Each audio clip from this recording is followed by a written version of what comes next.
আপনার জমিন, এখানে একটা বাড়ি ছিল, এই বাড়িটা ভেঙে এই দেখেন অর্ধেক বাঁচা আছে আর অর্ধেক নদীতে চলে গেছে। এখানে দেখেন অসহায় মানুষগুলো পড়ে রয়েছে, কত কষ্ট করে তারা চলাফেরা করতেছে। তারা যে রাত্রে ঘুমায়, যে কিভাবে ঘুমায় আমি জানি না, তাদের ঘুম হয় কিনা। বলবেন আপনাদের ঘরটা কোন জায়গায় ছিল আগে? আগে ঘরটা ছিল এই 15-20 হাত দূরে। জি জি। আর ঘর বাড়ি সব গেছে গিয়া, আমগো জায়গা জমিন সব গেছে গিয়া, কিছু নাই, কই থাকমু, কোনো থাকার জায়গা নাই। বিসমিল্লাহির রহমানির রহিম, আল্লাহর নামে শুরু করতেছি। আমি এখন আছি চাঁদপুরের দক্ষিণে। এই জায়গাটার নাম হইতেছে চাঁদপুর পুরাম বাজার, রঘুনাথপুর বাজারের পূর্ব পাশে যে ডাকাতি নদীটা আসছে, আমি ডাকাতি নদীর পাশে আছি। তো আমি এই জিনিসটি আজকে তুলে ধরতে চাই। এখানে যে নদীর যে একটা পরিস্থিতি দেখেন কিভাবে ভাঙতেছে, কিভাবে মানে নদী ভাঙ্গা এই মাটি ভেঙে নদীতে দেখতেছে। তো এই মাটি এত এই কাছে ছিল না, এটা কমসে কম এখান থেকে 10-15 ফুট আগে ছিল, 10 বছর আগে। তো 15 ফুট 10 বছরে 15 ফুট ভেঙে এই জায়গায় চলে আসছে। তো আমি আমাদের মাননীয় প্রধানমন্ত্রী দৃষ্টি আকর্ষণ করে বলতেছি, আপনার কাছে অনুরোধ রইল, যদি আপনি ভিডিওটা অবশ্যই যারা যারা প্রশাসনের কাজে আছেন, যারা আমাদের এই সরকারিভাবে যারা কাজ করেন, যারা এই চাঁদপুর পৌরসভা, চাঁদপুরের এমপি, সবার দৃষ্টি আকর্ষণ করে বলতেছি, এখানে অনেক ফ্যামিলি থাকে আর অনেকগুলা ফ্যামিলি অলরেডি নদীর মাঝখানে চলে গেছে। এখানে কয়েকটা বাড়ি ছিল, এই বাড়িগুলো নদীর মাঝখানে চলে গেছে। দেখেন এখান এই জায়গা ভাঙতেছে, ওই জায়গা গড়তেছে, ওই জায়গা তো আর গিয়ে থাকা সম্ভব না। এখানে আরও অনেক বাড়ি আছে।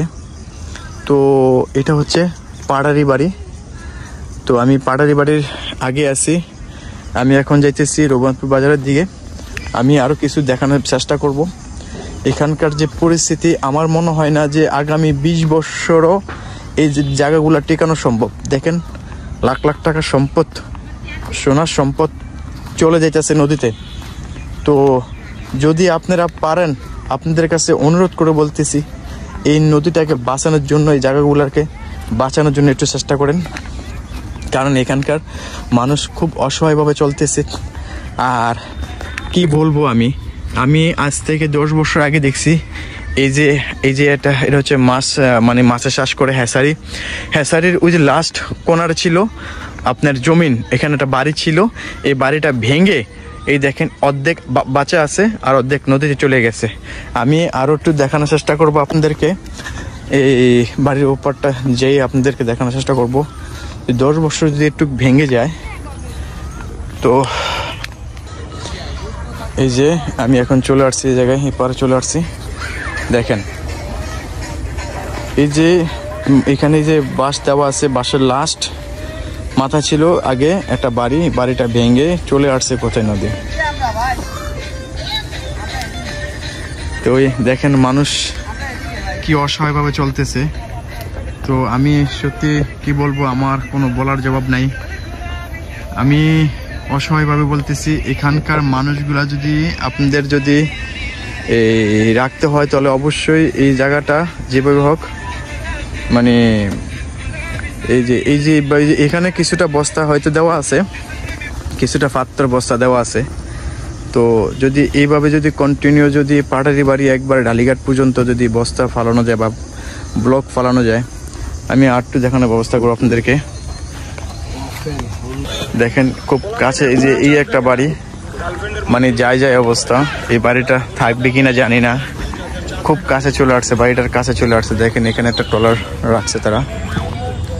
আর কি বলবো, আমি অ্যাকচুয়ালি নিজেকে বোঝাতে পারতেছি না যে আসলে কি একটা পরিস্থিতির ভিতরে যে তারা আছে, তারা যে কিভাবে বসবাস করতেছে, এখানকার মানুষগুলা কি একটা ভয়ানক জায়গায় তারা যে বসবাস করতেছে। এই যে এখানটায় কিছুটা এই বস্তা তারা এই মাটি তারা এখানে ফালাইছে এই জায়গাটাকে বাঁচানোর জন্য।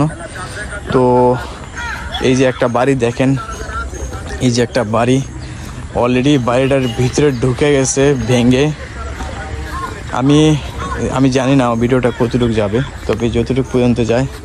এখানে দেখেন অসহায় মানুষগুলো পড়ে রয়েছে, কত কষ্ট করে তারা চলাফেরা করতেছে। তারা যে রাত্রে ঘুমায়, যে কীভাবে ঘুমায় আমি জানি না, তাদের ঘুম হয় কি না। এইভাবে যদি ভাঙতে থাকে তো একটা মানুষ আর একটা ফ্যামিলি কিভাবে বাঁচানো যায়। এই দেখেন এখানে ট্রলার রাখছে তারা। এখানে এই যে একটা বাড়ির মোটামুটি বাড়ির ভিতরে ঢুকে গেছে সুরঙ্গা হয়ে, মানে কি বলবো, সব ঘরবাড়ি সব শেষ। সেখানে কিছু নেই। এখানে অনেক এই জায়গাটা ঘর ছিল, বাড়ি ছিল। এই যে আমি যে জায়গাটা দাঁড়িয়ে আছি, এটা একটা বাড়ি ছিল, অনেক বড় একটা বাড়ি ছিল। বাড়িটা চলে গেছে, নদীতে চলে গেছে। তো একটা বার আপনারা ভাবেন যে এখানকার মানুষ কত ভয়াবহ অবস্থা আছে, কষ্টে আছে। আপনি কি একটু বলবেন আপনাদের ঘরটা কোন জায়গায় ছিল আগে? আগে ঘরটা ছিল এই 15-20 হাত দূরে। জি। এখানে ঘরবাড়ি সব গেছে গিয়া, আমগো জায়গা জমিন সব গেছে গিয়া, কিচ্ছু নাই, কই থাকমু, কোনো থাকার জায়গা নাই। সরকারের কাছে আপনাদের কোনো দাবি আছে কিনা এই বিষয় নিয়ে? যে আমাদের আমগো একটু দাবি, ইন্ডিয়া বলক ফলাইবো বস্তা ফালিয়া, এই জায়গাটা যেন একটু থাকতে পারি, ঘরবাড়ি। এই আমগো সরকারের কাছে আবেদন, আর কোন আমগো সরকারের কাছে এই আমগো আবেদন, ইন্ডিয়া একটু নদী ভাঙ্গনের বাড়ির সামনে একটু বলক পালিয়া বাইন্দা দিব। অলরেডি এই বাড়ির কোনা পর্যন্ত ব্লক ফালানো আছে, মোটামুটি জায়গাটা রক্ষা আছে। তো এরকম ভাবে যদি মোটামুটি একবারে ওই যে সামনে এখান থেকে দেখা যাচ্ছে পাটারি বাড়ি আদর্শ গ্রাম পর্যন্ত যদি এইভাবে যদি বাইরে এই জায়গাটুকু যদি না বাঁধে, আর যদি সরাসরি যদি খুব লিসেনলি যদি কাজ না ধরে, তাহলে আমার মনে হয় না আগামী এই 2-4-5 বছরের ভিতরে এই যে বাড়িগুলা টিকানো সম্ভব। এই যে মানুষগুলা একবার অসহায়ভাবে আছে, রাত্রেবেলা ঘুমায় অনেক কষ্ট করে, কারণ কোনো গ্যারান্টি নেই কিভাবে তারা যে ঘুমায়, তাদের ঘুমরা যে হবে তারা নিজেরা জানে না, কারণ কয়েক মিনিটের ব্যবধান জায়গাগুলা ভাঙার। আমগো কোনো টিয়া পয়সা নাই যে আমরা কোনানো গিয়ে একটু আশ্রয় নিবো। আমগো কোনো মানে পরিস্থিতি একেবারে অসহায় অবস্থা আপনারা আছেন, এটি আর কি।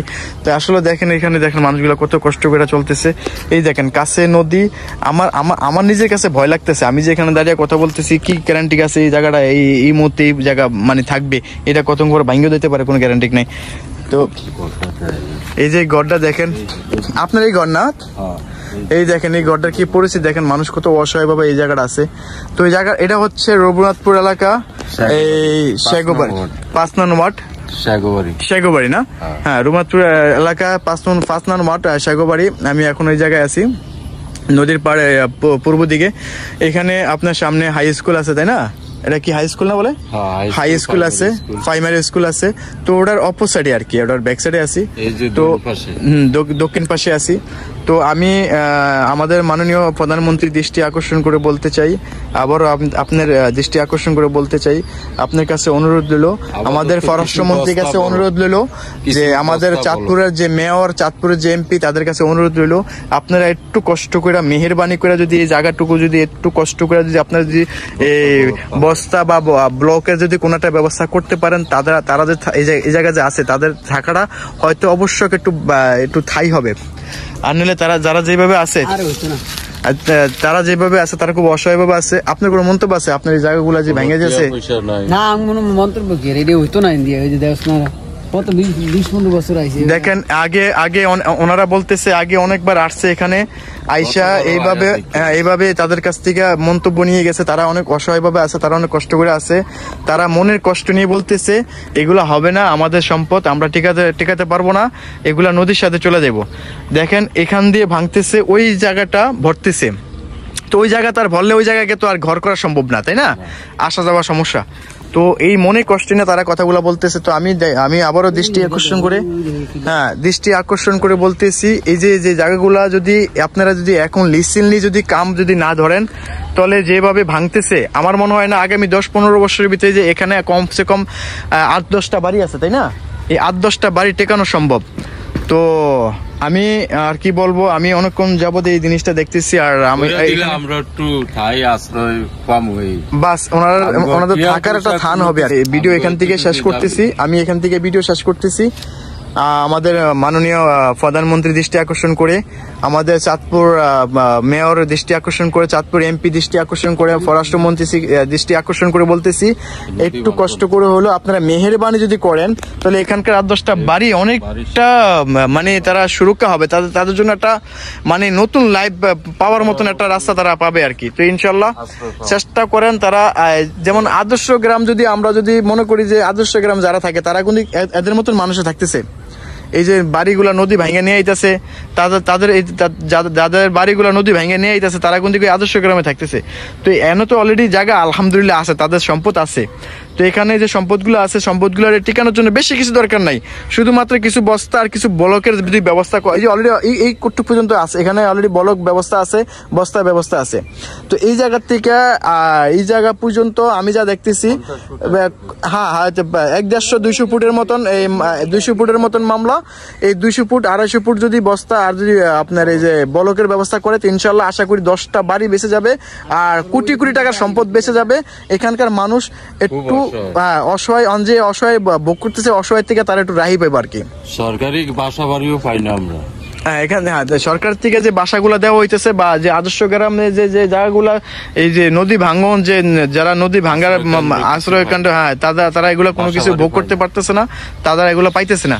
তো এগুলো নিয়ে আপনারা একটু দেখবেন। একটা ঘর আছে, আগে এনে 4-5টা ঘর ছিল, 4-5টা ঘর ছিল, এখন সব জায়গা একটা ঘর বাঁচা আছে, আর ওর হচ্ছে পাকের ঘর। এই হলো এখানকার পরিস্থিতি। তো যারা যারা ভিডিওটা দেখবেন অবশ্যই শেয়ার করবেন, যাতে আমাদের মাননীয় প্রধানমন্ত্রী পর্যন্ত ভিডিওটা পৌঁছায়, যাতে উনি ভিডিওটা দেখে অবশ্যই এখানকার যে পরিস্থিতি একটু নিয়ন্ত্রণ করার জন্য যাতে উনি একটু দয়া করে